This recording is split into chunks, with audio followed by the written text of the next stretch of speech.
नमस्कार, फाइटर समाचार में आपका स्वागत है। पेश है आज 18 जुलाई शाम 4 बजे राजस्थान की खास खबरें। जयपुर में राज्य बीज निगम के बहुचर्चित 2 करोड़ 44 लाख रुपए के रिश्वत कांड में भ्रष्टाचार निरोधक ब्यूरो की जांच अंतिम चरण में पहुंच गई है। एसीबी इस माह के अंत तक चार्जशीट पेश करने की तैयारी में है, जिसके बाद जांच का दूसरा चरण शुरू होगा। जांच में सामने आया कि तत्कालीन प्रबंध निदेशक जुगल किशोर के संरक्षण में एक संगठित गिरोह की तरह वसूली का काम चल रहा था, जिसमें सुनील सेतिया लाइजनर की भूमिका निभाता था। 7 जून को हुई कार्रवाई में जुगल किशोर बिश्नोई, स्वतंत्र बिश्नोई, गणपत बिश्नोई सहित अन्य के खिलाफ कार्रवाई की गई थी। एसीबी ने ठिकानों और बस से भेजी जा रही नकदी सहित 2 करोड़ 44 लाख रुपए बरामद किए थे। जांच में सामने आया कि रिश्वत की राशि में से 60 लाख रुपए गणपत बिश्नोई को मिले थे, जो अभी बरामद नहीं हुए हैं। चालान के बाद एसीबी 4 अन्य संदिग्धों को पूछताछ के लिए बुलाएगी। सुप्रीम कोर्ट ने एक अहम फैसले में कहा है कि रेल हादसे में जान गंवाने वाले यात्री के पास टिकट न मिलना उसके परिवार का मुआवजा दावा खारिज करने का आधार नहीं हो सकता। कोर्ट ने स्पष्ट किया कि रेलवे दुर्घटना मुआवजा कानून एक कल्याणकारी कानून है और इसकी उदार व्याख्या की जानी चाहिए। जस्टिस संजय करोल और जस्टिस एन कोटेश्वर सिंह की पीठ ने मध्य प्रदेश हाई कोर्ट और रेलवे क्लेम्स ट्रिब्यूनल के पुराने फैसलों को रद्द करते हुए मृतक चंद्रकांत ठक्कर की पत्नी लता को 8 लाख रुपए का मुआवजा देने का निर्देश दिया। इसके साथ ही कोर्ट ने रेलवे को अपने मैनुअल में सेकंड क्लास पैसेंजर शब्द का इस्तेमाल बंद करने का सुझाव भी दिया। कोर्ट का मानना है कि सेकंड क्लास श्रेणी कोच की हो सकती है, यात्री की नहीं। इसके अलावा ट्रेनों में यात्री सुरक्षा बढ़ाने और भीड़ प्रबंध के प्रभावी उपाय लागू करने की जरूरत पर भी बल दिया गया। बद्रीनाथ धाम में चढ़ावे में वित्तीय अनियमितता के मामले में विशेष जांच दल यानी एसआईटी ने दूसरी बड़ी कार्रवाई करते हुए बीकेटीसी के तत्कालीन मंदिर अधिकारी राजेंद्र चौहान को गिरफ्तार किया है। जे हाल ही में 30 जून को सेवानिवृत्त हुए थे। सीसीटीवी फुटेज की जांच में सामने आया कि चौहान कई बार 500 रुपए के नोटों की गड्डियां, दान सामग्री और आभूषण अपनी जेब में रखते हुए दिखाई दिए थे। इसके अतिरिक्त अयोध्या राम मंदिर चढ़ावा चोरी मामले की जांच कर रही 3 सदस्यीय एसआईटी सोमवार को सुप्रीम कोर्ट में अपनी अंतरिम रिपोर्ट सौंप सकती है। सूत्रों के अनुसार एसआईटी जांच पूरी करने के लिए उत्तर प्रदेश सरकार से और समय की मांग कर सकती है।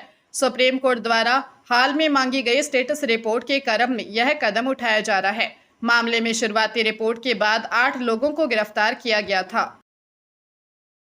12 जिले के तत्कालीन कांग्रेस नगर अध्यक्ष व पूर्व नगर परिषद उप सभापति गौरव शर्मा हत्याकांड में जिला एवं सेशन न्यायाधीश सत्यनारायण टेलर ने 2 अभियुक्तों राजेंद्र कुमार उर्फ राजू मीणा और राम कुमार मीणा को आजीवन कारावास की सजा सुनाई है। लोक अभियोजक तेजेंद्र शर्मा के अनुसार यह वारदात 7 जून 2023 को तलवाड़ा चौराहे स्थित एक जमीन पर प्रॉपर्टी विवाद को लेकर हुई थी। विवाद के दौरान आरोपी राजू मीणा ने पिस्टल से गौरव शर्मा के सिर में गोली मार दी थी, जिससे इलाज के दौरान कोटा में एक अस्पताल में उनकी मौत हो गई थी। घटना के संबंध में मृतक के साले नीरज नयन शर्मा ने कोतवाली थाने में मामला दर्ज करवाया था।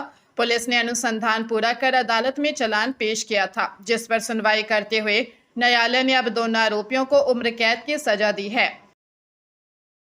अमेरिकी राष्ट्रपति डोनाल्ड ट्रंप ने दावा किया कि चीन ने करीब 22 करोड़ अमेरिकियों का डेटा चुराया है और वह रूस, ईरान व उत्तर कोरिया के साथ मिलकर चुनावों में धांधली कर सकता है। उन्होंने 2020 के चुनाव में अपनी हार के पीछे भी चीन की साजिश और सीआईए द्वारा डेमोक्रेट्स के साथ देने का आरोप लगाते हुए देश में वोटर आईडी अनिवार्य करने की मांग की है।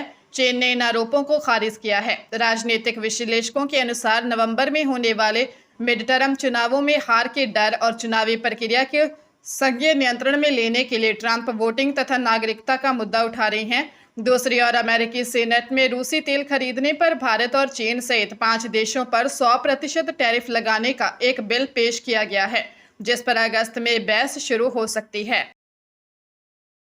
डेडवाना के पोक्सो कोर्ट के विशिष्ट न्यायाधीश नाहर सिंह मीणा ने एक गंभीर मामले में त्वरित सुनवाई करते हुए आरोपी चचेरी बहन को दोषी करार देकर 3 वर्ष के साधारण कारावास और 1,25,000 रुपए के अर्थदंड से दंडित किया है। आरोपी युवती ने अपनी ही एक नाबालिग चचेरी बहन की फोटो को एडिट कर उसे अश्लील बनाया और सोशल मीडिया पर वायरल कर दिया था। विशेष लोक अभियोजक वीरेंद्र सिंह राठौर ने प्रभावी पैरवी की, जिन्होंने कोर्ट के समक्ष 28 दस्तावेज और 12 गवाहों के बयान दर्ज करवाए। इसमें वैद्य विज्ञान प्रयोगशाला की रिपोर्ट को महत्वपूर्ण साक्ष्य माना गया। दोषी को महिला की गरिमा ठेस पहुंचाने, साक्ष्य मिटाने और आईटी एक्ट के तहत यह सजा दी गई है, जिसमें जुर्माना न भरने पर अतिरिक्त कारावास का प्रावधान है। हरियाणा के फरीदाबाद जिले के सराय मार्केट स्थित एबीएस होटल में हाई वोल्टेज ड्रामा देखने को मिला, जहां एक विवाहित महिला अपने बॉयफ्रेंड के साथ होटल पहुंचे थे। महिला के पति को जब इस बात की जानकारी मिली तो वह अपनी मां और भाभी को साथ लेकर मौके पर पहुंच गया। होटल के कमरे से बाहर खींचकर लाए जाने के दौरान महिला का बॉयफ्रेंड वहां से फरार हो गया। होटल के बाहर सड़क पर महिला ने जमकर हंगामा किया और रोते हुए पति से लिपट गई। इस दौरान सास और जेठानी ने महिला का मोबाइल छीन लिया, जिसे वापस पाने के लिए वह चिल्लाती रही। घटना का वीडियो सोशल मीडिया पर वायरल हो रहा है। सराय थाना प्रभारी राकेश कुमार ने बताया कि अभी तक किसी भी पक्ष ने कोई आधिकारिक रिपोर्ट दर्ज नहीं करवाई है। फिलहाल पुलिस वीडियो की जांच कर रही है और शिकायत मिलने पर अगली कार्रवाई की जाएगी। फाइटर वायरल वीडियो की पुष्टि नहीं करता है। श्रीगंगानगर शहर के निजी डॉक्टर सचिन छाबड़ा से 50 लाख रुपए की रंगदारी मांगने और जान से मारने की धमकी देने के मामले में पुलिस ने पंजाब से एक युवक को गिरफ्तार किया है। आरोपी की पहचान पंजाब के किल्यांवाली निवासी जुनस सिंह उर्फ जॉनी के रूप में हुई है, जो वर्तमान में गैंगस्टर रोहित गोदारा गैंग के लिए काम कर रहा था। पुलिस जांच में सामने आया कि जॉनी जेल में बंद गैंगस्टर बिंदा लोहारी के संपर्क में आया था, जिसके बाद उसे रंगदारी मांगने का काम सौंपा गया। जॉनी ने वारदात को अंजाम देने के लिए अपने नाम से ही मोबाइल सिम खरीदी और डॉक्टर को धमकी भरा कॉल किया। डॉक्टर की रिपोर्ट पर सदर पुलिस थाने में 18 दिसंबर 2025 को मामला दर्ज किया गया था। मामले की कार्रवाई करते हुए पुलिस ने आरोपी को अदालत में पेश किया, जहां से उसे न्यायिक हिरासत में भेज दिया गया है। अगले साल से देश में 10 और 20 रुपए के प्लास्टिक नोट चलन में आ सकते हैं। भारतीय रिजर्व बैंक नोट मुद्रण प्राइवेट लिमिटेड की बेंगलुरु इकाई ने ऑपेसिफाइड पॉलीमर सबस्ट्रेट शीटों की आपूर्ति के लिए वैश्विक कंपनियों से निविदाएं आमंत्रित की हैं, जो 18 अगस्त को खुलेंगी। वर्तमान में देश में प्लास्टिक नोट शीट बनाने वाली कंपनियां उपलब्ध नहीं हैं। आरबीआई गवर्नर संजय मल्होत्रा के अनुसार छोटे नोटों के सबसे अधिक चलन में रहने और जल्दी खराब होने के कारण यह प्रस्ताव विचाराधीन है। इस पायलट प्रोजेक्ट पर अध्ययन के लिए पटना और मुंबई में बोर्ड मीटिंग भी हुई थी। पॉलीमर नोट सामान्य कागजी नोटों की तुलना में 2 से 3 गुना अधिक टिकाऊ होते हैं तथा पानी और गंदगी से अप्रभावित रहते हैं। नकली नोटों पर रोक लगाने के लिए इनमें पारदर्शी विंडो, उन्नत सुरक्षा धागा और एडवांस होलोग्राफिक जैसे सुरक्षा फीचर्स जोड़े जाएंगे। जोधपुर के विशेष एनडीपीएस अदालत के विशिष्ट न्यायाधीश संख्या 2 मुजफ्फर चौधरी ने 14 वर्ष पुराने डोडा पोस्त तस्करी के मामले में 3 आरोपियों को दोषी ठहराया है। अदालत ने वर्ष 2012 में इस प्रकरण में पंजाब निवासी बलदेव सिंह और हनुमानगढ़ निवासी जगसीर सिंह को एनडीपीएस अधिनियम की धारा 8/15 के तहत दोषी माना गया। दोनों आरोपियों को 5-5 वर्ष के कठोर कारावास और 50-50 हजार रुपये के अर्थदंड की सजा सुनाई गई है।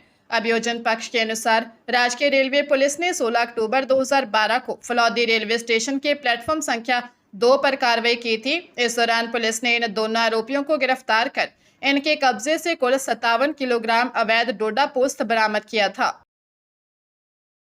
पंजाब के लुधियाना और मोगा में विदेश भेजने के नाम पर धोखाधड़ी के 2 बड़े मामले सामने आए हैं। लुधियाना के इस्लामगंज निवासी सरबजीत सिंह के भतीजे चन्नप्रीत सिंह को इटली में नौकरी दिलाने का झांसा देकर आरोपी अमरजीत सिंह ने 13,50,000 रुपये ऐंठ लिए, लेकिन वीजा रिजेक्ट होने के बाद न तो उसे विदेश भेजा और न ही पैसे लौटाए। वही मोगा की परमिंदर कौर से कनाडा भेजने के नाम पर चंडीगढ़ स्थित इमिग्रेशन कंपनी के संचालक आकाशदीप सिंह हेयर ने 26,17,000 रुपये की ठगी की। आरोपी ने कनाडा का सपना दिखाकर दस्तावेज और मोटी रकम ली, लेकिन प्रक्रिया पूरी न होने पर पैसे वापस करने के बजाय पीड़िता को धमकियां देने लगा। पुलिस ने दोनों मामलों में पीड़ितों की शिकायत पर आरोपियों के खिलाफ धोखाधड़ी सहित विभिन्न धाराओं में केस दर्ज कर आगे की जांच शुरू कर दी है। इन घटनाओं ने एक बार फिर फर्जी ट्रैवल एजेंटों से सावधान रहने की जरूरत को उजागर किया है।